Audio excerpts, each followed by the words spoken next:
하나님이 우리에게 주시는 말씀입니다. 열왕기상 12장 25절에서 33절까지 말씀입니다.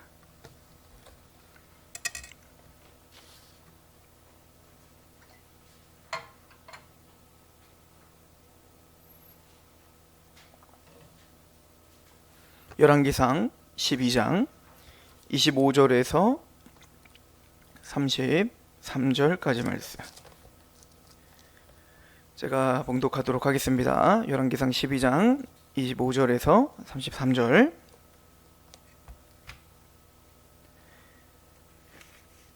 여로보암이 에브라임 산지에 세겜을 건축하고 거기서 살며 또 거기서 나가서 분우엘을 건축하고 그의 마음에 스스로 이르기를 나라가 이제 다윗의 집으로 돌아가리로다. 만일 이 백성이 예루살렘에 있는 여호와의 성전에 제사를 드리고자 하여 올라가면 이 백성의 마음이 유다 왕 된 그들의 주 르호보암에게로 돌아가서 나를 죽이고 유다의 왕 르호보암에게로 돌아가리로다 하고 이에 계획하고 두 금송아지를 만들고 무리에게 말하기를 너희가 다시는 예루살렘에 올라갈 것이 없도다.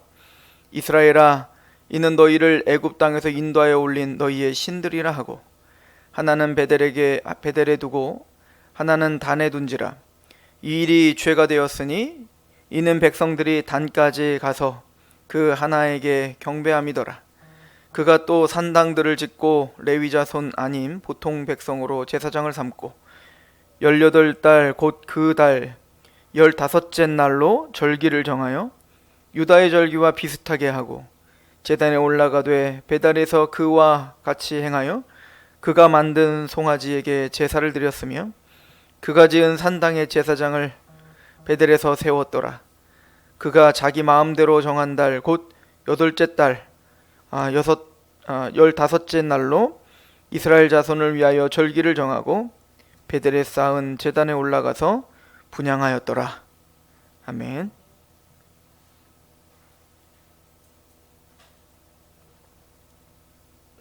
우리는 지난 시간에 솔로몬이 죽고 이제 그의 아들 르호보암이 정치를 잘 못했죠. 아버지가 초반에 가졌던 그 하나님 앞에 겸허한 또 겸비함 또 하나님 앞에 지혜로웠던 솔로몬은 훗날 이제 하나님보다 여인들을 더 사랑하게 되고 또 그 여인들을 사랑했다는 건 또 세상을 더 사랑하게 되었죠. 사실 이제 히브리적 개념에서 사랑이라고 하는 단어가 아하브라고 하는 단어인데요. 그 사랑이라고 하는 단어는 사실은 가장 좋은 것 이런 의미가 있어요. 사랑은 가장 좋은 것. 그러니까 사랑이라고 하는 것은 바로 무엇보다 가장 사랑하는 것이 바로 가장 우선순위로 두는 게 바로 사랑인 거예요. 그래서 그 마음을 다하고 뜻을 다하고 목숨을 다하여 주 하나님을 사랑해라 라고 하는 것은 무엇보다도 하나님을 사랑하고 무엇보다도 하나님을 우선순위로 여겨라 이 얘기인 거거든요. 솔로몬은 그런데 이제 말년으로 갈수록 하나님을 버리고 그 여인들 또 그 여인들을 통해서 정략 결혼이 많았으니까요. 즉 자신에게 주어진 어떤 부귀영화 또 하나님이 주신 지혜인데 그 지혜를 통하여 명성이 높아지고 또 여러 건축들을 통해서 자신들의 왕권을 공고히 하고 이런 일들에 굉장히 힘을 다하여 백성들은 사실은 굉장히 고단하고 힘든 삶을 보내게 되었죠. 자, 그것에 대한 이제 불만이 있었던 대표적인 사람이 하나가 있었는데 바로 그게 여로보암이었다라고 했어요. 그래서 그 여로보암은 그 솔로몬을 향한 대적할 수밖에 없었던 세 가지 이유가 있었다고 했죠. 첫 번째는 여로보암 태생 자체가 북이스라엘 사람이다 라고 하는 것과 두 번째는 이 여로보암은 솔로몬의 그 건축, 그러니까 백성들을 그렇게 힘들게 했었던 그 대규모의 건축, 그러니까 이 솔로몬이 성전을 짓고 성전도 굉장히 화려해졌지 않습니까? 성전을 짓고 왕궁을 지은 걸로 끝나면 좋은데 그것 말고도 정말 솔로몬의 모든 치세 동안에 화려하고 강력한 어떤 군사적인 어떤 그런 건축을 계속해 나갔죠. 자, 그걸로 인한 그 힘듦과 백성들의 어떤 고단함을 너무나 잘 보고 있었던 여로보암이었어요. 그러니까 여로보암은 아마 그 백성들의 신음소리를 돌았고 자신도 그 솔로몬 옆에서 도와주면서 이것이 잘못됐구나라고 하는 문제의식이 있었던 것 같아요. 그리고 마지막으로 세 번째는 뭐냐면 하나니가 와서, 선지자가 와서 솔로몬의 그 범죄로 인하여 내가 그 나라를 쪼개서 10나라를 10개의 나라는 10개의 지파는 내가 너에게 줄게 라고 하신 하나님의 계시를 받았죠. 선지자를 통해서 들었지 않습니까? 그래서 하나님께서 여로보암에게 10지파를 나눠주는 것은 궁적으로 1차적으로는 뭐냐면 하나님께서 정하셨던 거예요. 자, 그런데 우리가 한번 좀 생각해 봐야 되는 거는요, 여로보암의 태도입니다. 사실은 내가 10지파를 너에게 줄게 라고 이야기를 했다 할지라도 끝까지 그 여로보암은 솔로몬을 대적하면 안 되는 겁니다. 왜 그런 거 아니? 그게 다윗이 보여줬던 태도였거든요. 하나님께서 10지파가 아니라 아예 이스라엘 전체를 너에게 주마, 솔로몬 이 사울 왕을 패하고 내가 너를 왕으로 삼으마. 아예 선지자가 사무엘이 아예 기름을 부었지 않습니까? 왕으로 등극시켰지 않습니까? 그럼에도 불구하고 다윗은 끝까지 어떻게 했죠? 기름 부음 받은 자에게 자신이 칼을 겨누지 않았습니다. 그죠? 이게 하나님이 원하셨던 다윗이었어요. 그러나 여로보암은 달랐어요. 여로보암은 그 말을 듣자마자 바로 솔로몬을 대적하는 마음이 생겼고, 그게 걸려가지고 솔로몬에 의하여 죽임당할까봐 애굽으로 도망을 갔었단 말입니다. 자, 그런 상황 속에서 이제는 르호보암의 그 실정과 그걸로 인하여 이제 10지파와 2지파, 즉 남유다와 북이스라엘, 이제부터 11기상부터 11기하까지 이제는 이스라엘 하면 남유다를 가리키지 않고 10지파인 북이스라엘을 이제 가리키게 될 것이고요. 그리고 이제 남유다는 이제 유다는 이제 남유다만 가리키게 되는 겁니다. 그리고는 이제 10지파와 이 2지파로 나눠지게 되어서 여로보암이 다스리게 되었습니다. 근데 그 여로보암은 다윗과 같지 않았다는 그 시작점부터 다윗과 같은 마음이 없었죠. 그리고는 여로보암의 그 치세를 보면 처음부터 바로 우상숭배로 시작하는 거예요. 그리고 여로보암의 나라는 얼마 가지 않습니다. 이 여로보암의 이 왕조는 금방 무너지고 다른 왕조가 이제는 이 북이스라엘을 차지하게 되죠. 하나님께 패하시는 거예요. 자, 이것이 왜 중요한 거 아니? 여로보암은 하나님의 주권 속에서 여로보암이 10지파의 왕으로 세워지는 건 맞아요. 하나님의 주권과 하나님의 계획 속에서 지금 다윗 왕조에 대한, 특별히 솔로몬에 대한 징계로서 지금 하나님은 지금 이 일을 진행하고 있는 겁니다. 그렇다면 여로보암은 사실은 그 내용도 다 들었어요. 이게 지금 내가 잘나서 내가 뭔가 이 영원한 하나님의 나라 다윗 왕을, 이제는 다윗 왕조가 아니라 다윗 왕조를 교체할 만한 하나님께서 다른 언약의 왕조를 세우겠다라고 하신 계획이 아니었다고 분명히 얘기하고 있습니다. 사실 어떻게 보면 임시적인 방편이었고 다윗 왕조와 솔로몬을 향한 징계를 위한 그냥 채찍에 불과한 거예요. 그럼 여로보암이요, 이거를 몰랐던 게 아니란 말입니다. 하나님께서 이걸 조근조근 다 설명했죠. 이 이야기를 한번 우리 지난번 봤던 말씀을 통해서 한번 보면요, 우리 한번 봅시다. 12장으로 한번 가보시면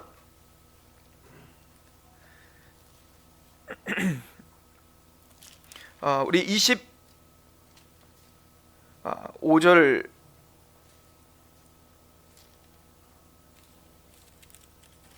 자, 우리 12장 6절부터 봅시다. 6절 11장 가보세요. 11장 죄송합니다. 11장 우리 11장이 이제 그 솔로몬이 범죄를 저지르고 바깥에서의 외부의 어떤 대적들을 일으켰다, 하나님께서 주권적으로 일으켰다는 말과 이제 내부적으로는 여로보암이 대적이 되었다라고 하는 이야기가 나와 있죠. 자, 우리 어디서부터 보시냐면 30절부터 봅시다.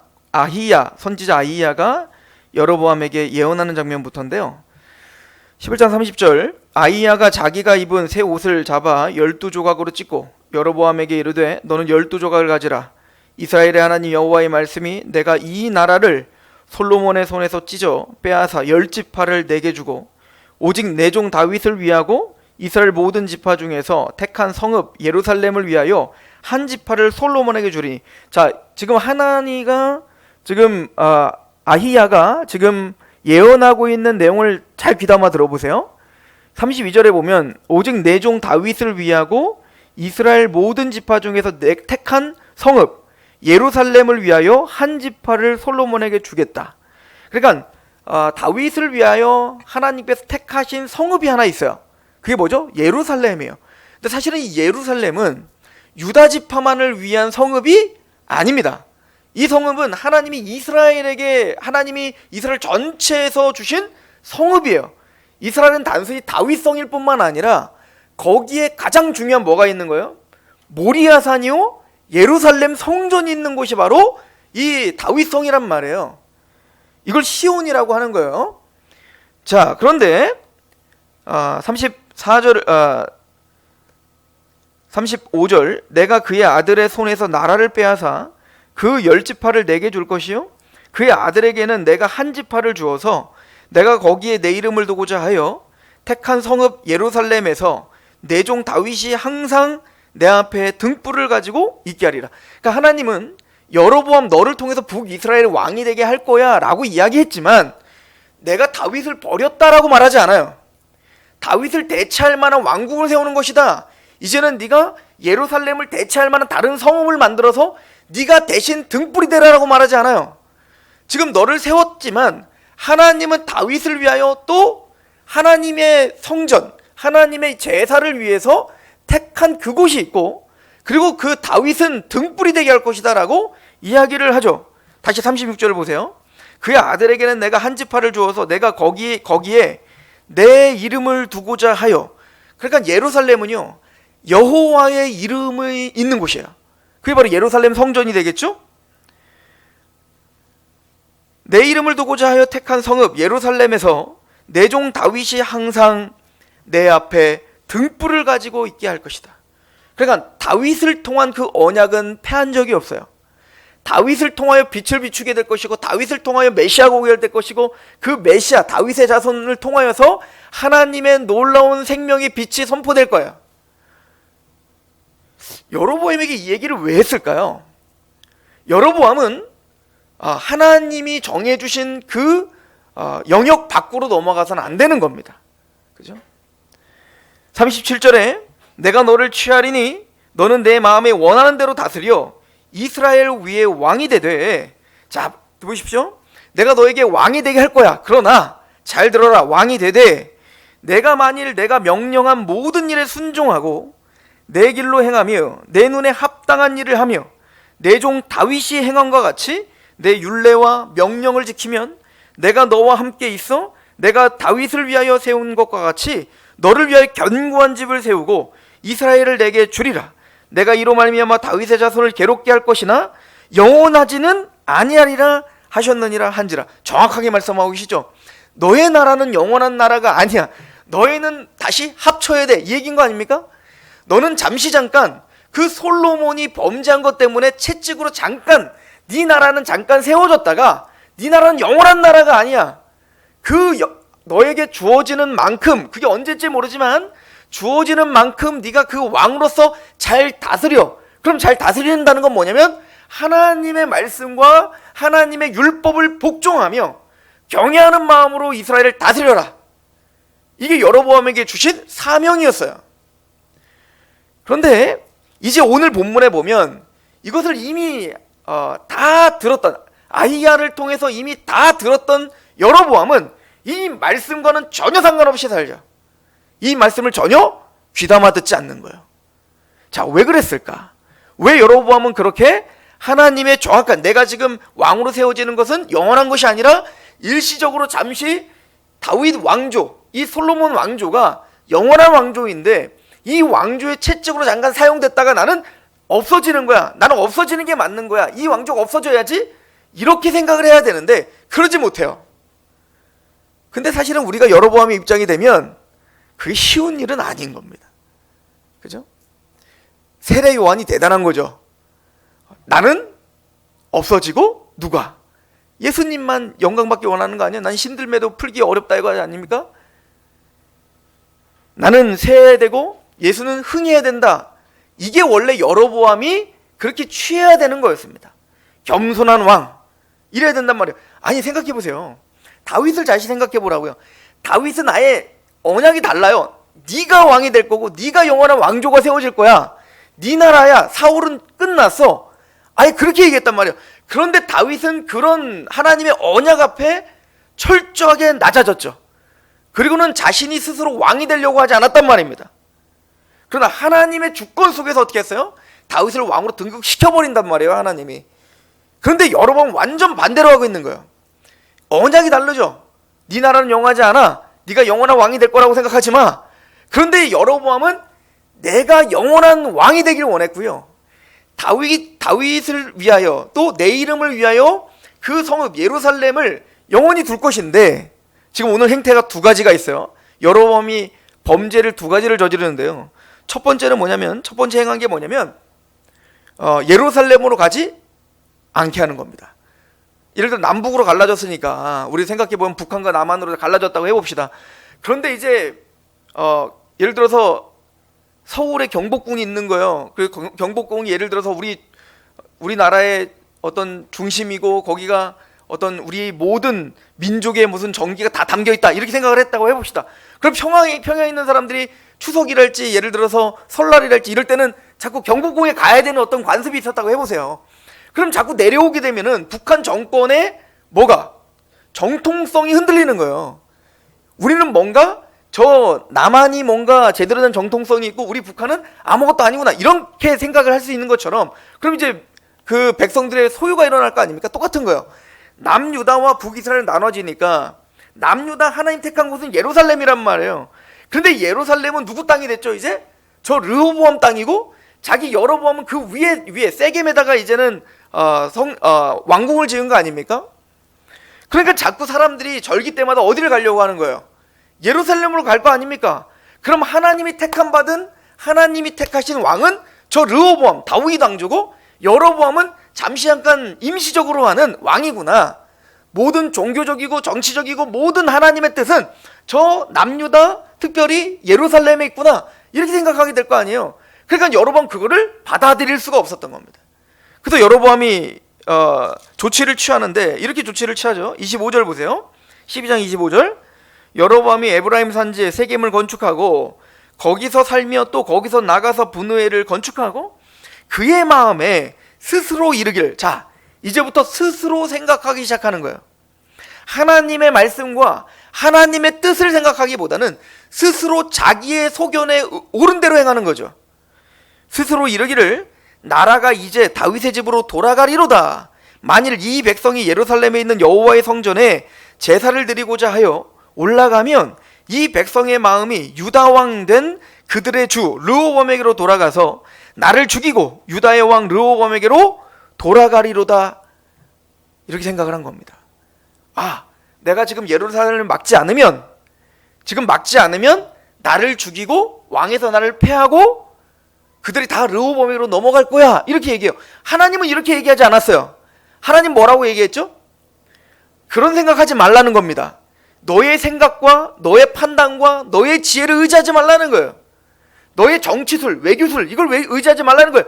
네가 다윗과 같이 하나님의 말씀에만 복종한다면, 네가 다윗처럼 하나님의 율법 앞에 겸손히만 서 있는다면 너의 나라는 굳건하게 서게 될 것이다.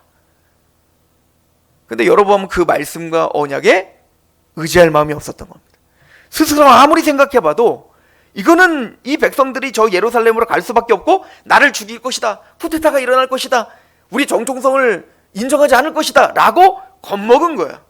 그리고 하나님의 말씀보다 자신의 의도를 갖고 있는 자신의 계획이 훨씬 더 효율성 있어 보이는 거죠.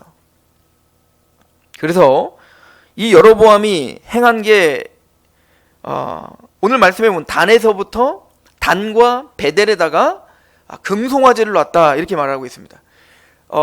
그 구약에 보면 이스라엘의 경계를 단에서부터 브엘세바 이렇게 이야기를 하거든요.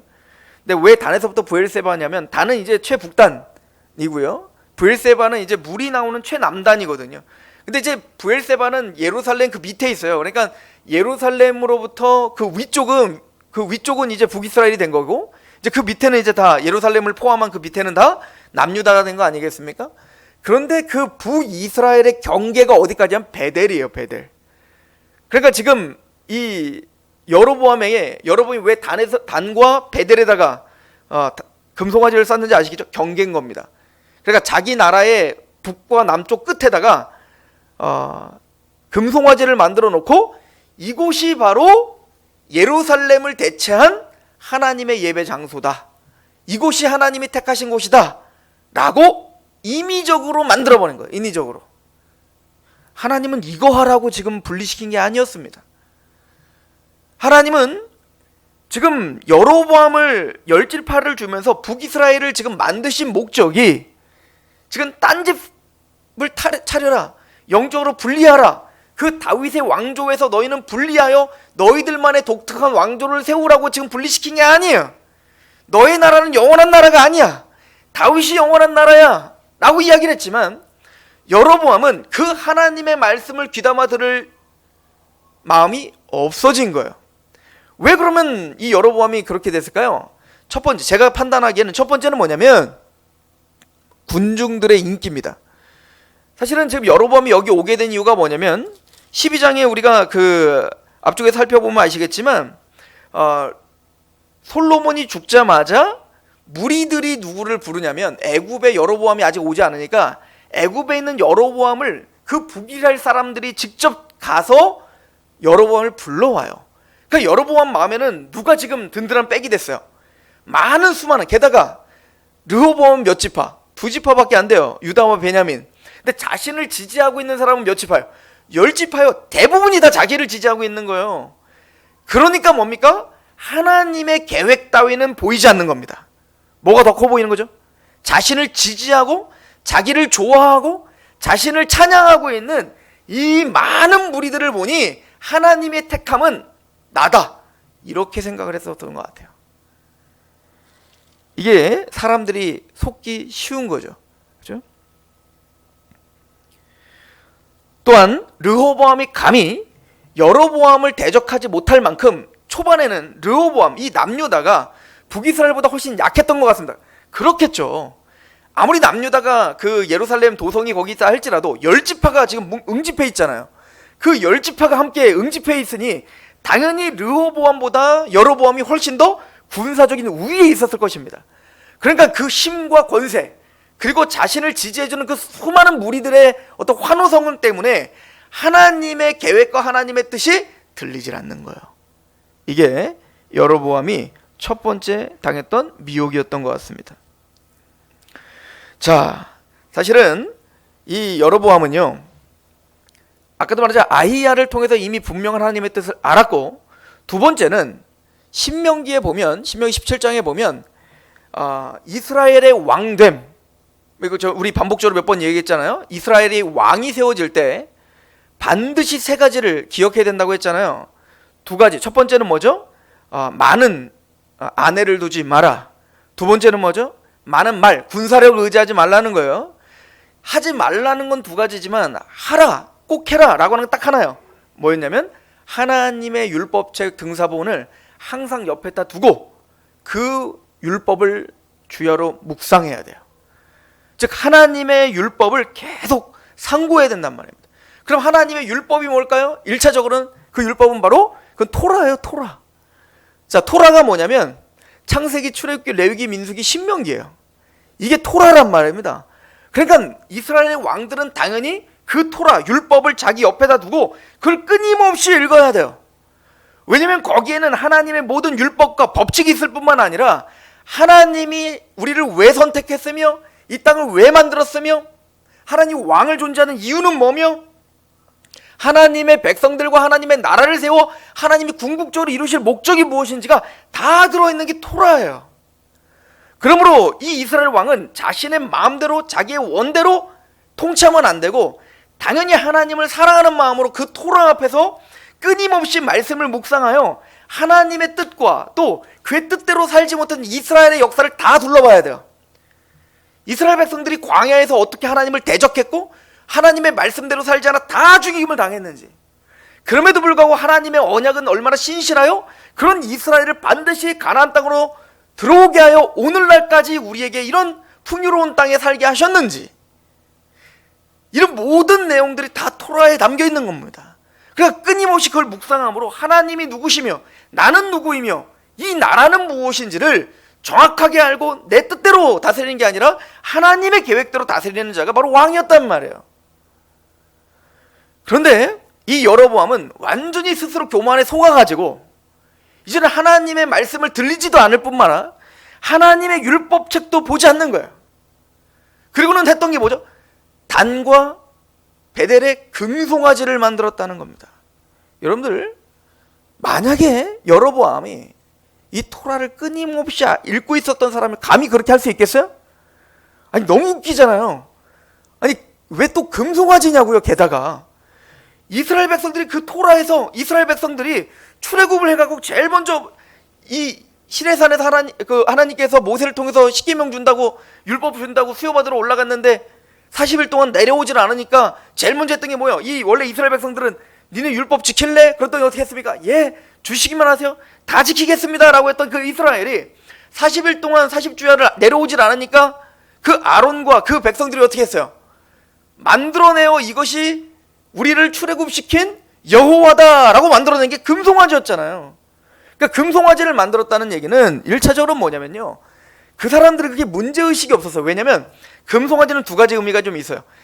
지금 이스라엘 백성들이 어디서 출애굽을 했어요? 출애굽이니까 애굽에서 좀 나온 거 아닙니까?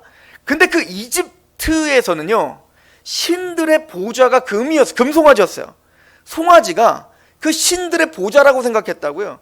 그러니까 얘네들은 뭐라고 생각했냐면 금송아지가 신이라고 말한 게 아니라 그 금송아지를 만들어 그 위에 하나님 탓이라고, 하나님 거기 앉아 계시다라고 한다고 생각하므로 금송아지를 만들어 거기서 막 찬양을 했던 거예요. 자, 두 번째는 근데 뭐냐면 이집트에는 송아지 숭배 사상이 있었어요. 왜 그럴까요? 이 송아지는요, 번영의 상징입니다. 번영, 풍요의 상징, 다산, 부요함, 우리로 말하는 이제 번영주의라고 말할 수 있겠죠. 만몬인 거예요.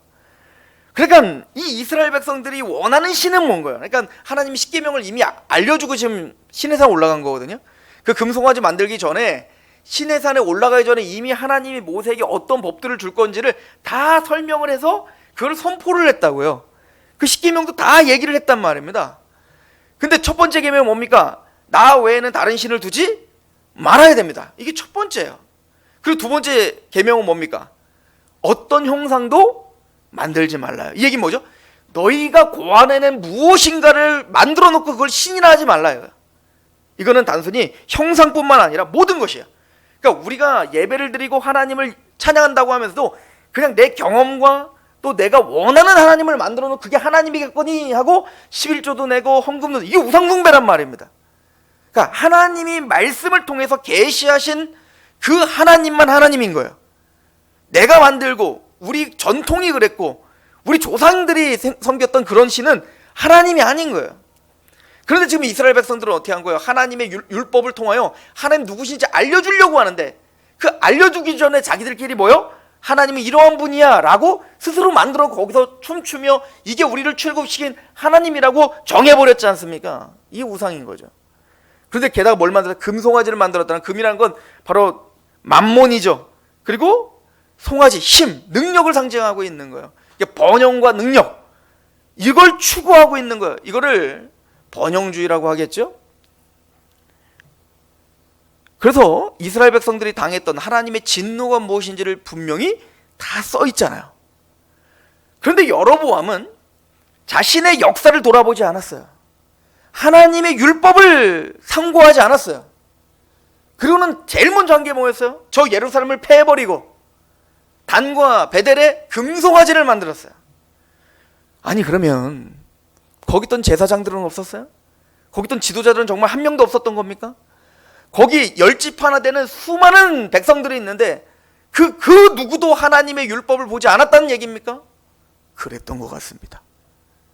이거는 또 솔로몬의 죄이기도 합니다. 솔로몬 시대에 제대로 교육이 됐다면, 제대로 제사장을 통하여서 각 고을마다 그 율법이 우선순위로 하여 하나님의 교육이 제대로 되어 있었다면, 아무리 여로보암을 통하여 그 왕으로 세우려고 할지라도 여로보암의 이런 행태들을 보고 그 누구 하나 비판하는 사람이 없었다는 사실이 북이스라엘의 암담함을 우리에게 보여주고 있는 거죠.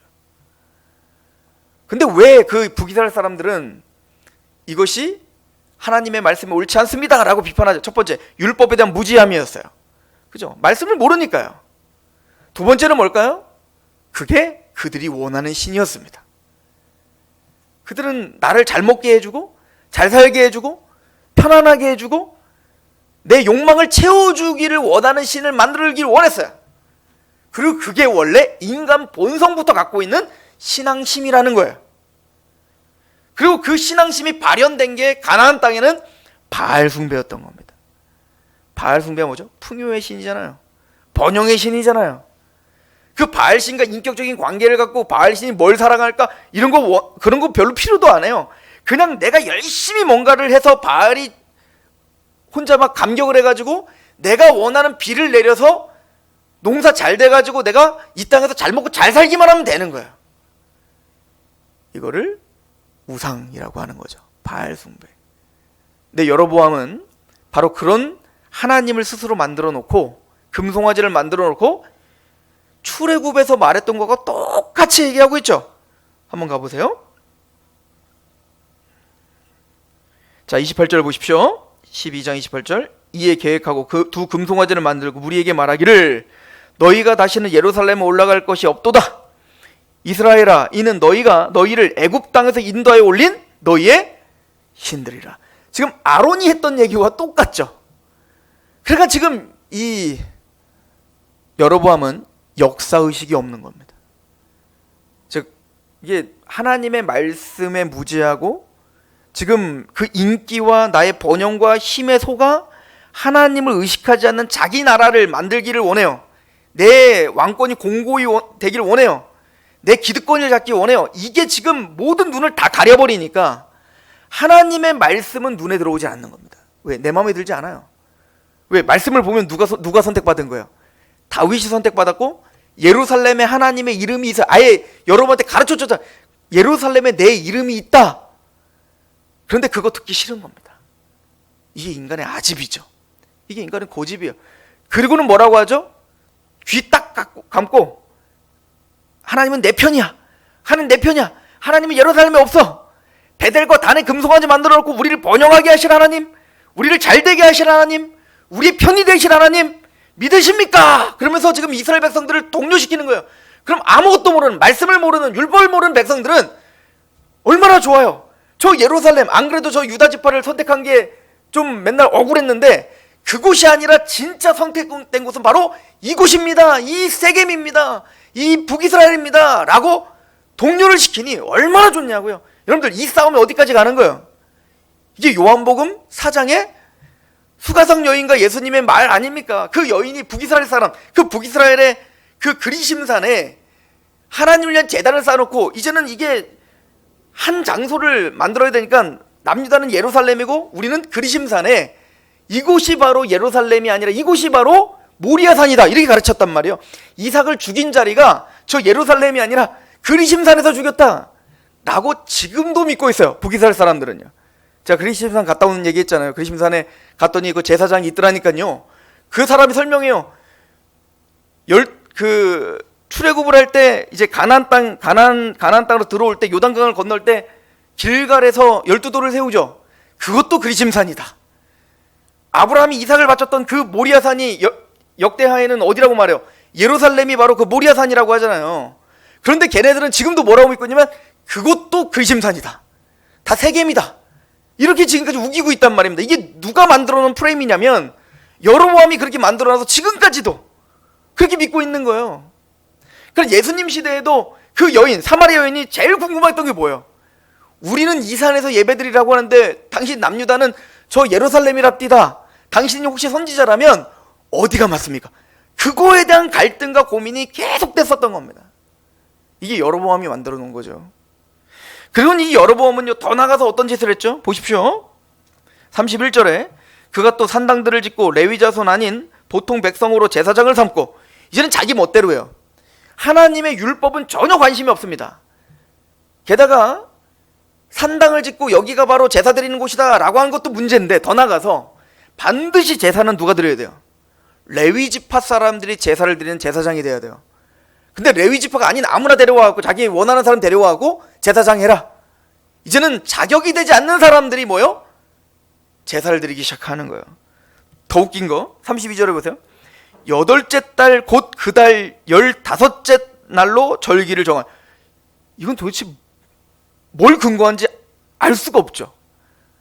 하나님이 절기를 3대 절기를 주셨죠. 유월절과 그리고 오순절과 그리고 칠칠절, 칠칠절과 그리고 마지막 초막절이란 말이에요. 그 초막절, 대대적인 추수와 대속제일과 이게 다 7째 달에 있는 거예요. 그런데 지금 여로보암은 뜬금없이 몇째 달? 8째 달이 하나님이 정하신 것이다 라고 절기도 자기 마음대로 만들었어요. 그런 말로는 누구예요? 애굽에서 건져내신 하나님이, 우리가 섬기는 게 바로 하나님이시다 라고 말해요. 여러분들, 모세시대 때에도 아론이 금송아지를 만들어 놨을 때, 그 만들 때 하늘 뚝 떨어진 거 아니에요. 사람들이 어떻게 했죠? 자신의 귀걸이와 자신의 목걸이와 자신의 은금을 다 갖다 바쳤다고요. 헌신이 있었다고요. 여러분들, 그걸 빼내는 사람들이 억지로 빼냈겠어요? 얼마나 감격스러운 마음으로 헌물을 했겠냔 말이에요. 야, 우리가 하나님을 만드는구나. 야, 우리가 하나님을 섬기는구나. 정말 최고의 정성을 가지고, 최고의 헌신을 가지고 자신의 소유를 아까워하지 않고 하나님께 드리는 마음으로 드렸다고요. 그래서 만든 게 뭐라고요? 금송아지예요. 그럼 그 금송아지를 만들어 놓고 거기를 뛰놀았더라 이렇게 말해요. 여러분들, 뛰놀았을 때 어떻게 뛰놀았을까요? 감격스러우지 않았겠어요? 막 감동이 있고 눈물이 있고 막 부르짖음이 있고 막 뛰면서 기쁨이 있었겠죠. 근데 모세는 내려오자마자 십계명판을 부셔버릴 수밖에 없었던 거예요. 그들은 모세가 왜 그런지를 전혀 이해하지 못했겠죠. 아니, 지금 잘 되고 있는데 우리는 감격도 있고 헌신도 있고 우리는 어떤 희생도 있고 눈물도 있고 감동도 있는데, 아니 왜 이 판을 깨려고 하는 거지? 얼마나 보기 싫었겠습니까, 모세가. 왜 이렇게 유난을 떠는지. 지금 북이스라엘이 딱 그런 상황인 겁니다. 고조되어 있었습니다. 우리가 선택받았구나. 이 세겜이, 단이, 베델이 이곳이 바로 하나님이 함께하는 곳이구나 라고 하는 그 감동이 있었고, 거기에는 하나님을 향한 뜨거움이 있었어요. 그러나 성경은 한마디로 우상숭배다라고 이야기하는 겁니다. 우상숭배인 겁니다. 한마디로 여로보암은 종교를 수단으로 바꾼 겁니다.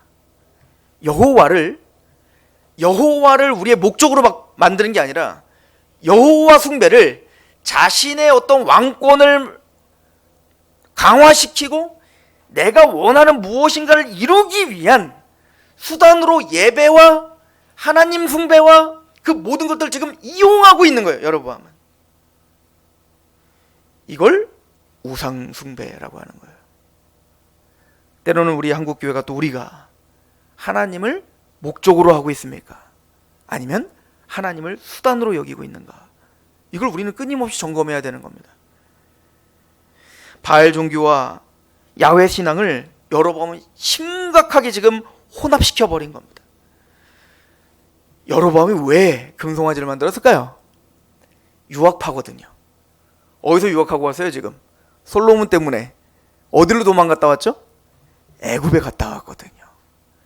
애굽에서 그 화려한 금송아지와 여러 태양신을 숭배하고 있는 그 화려하고 멋진 그런 문물들을 본 거예요.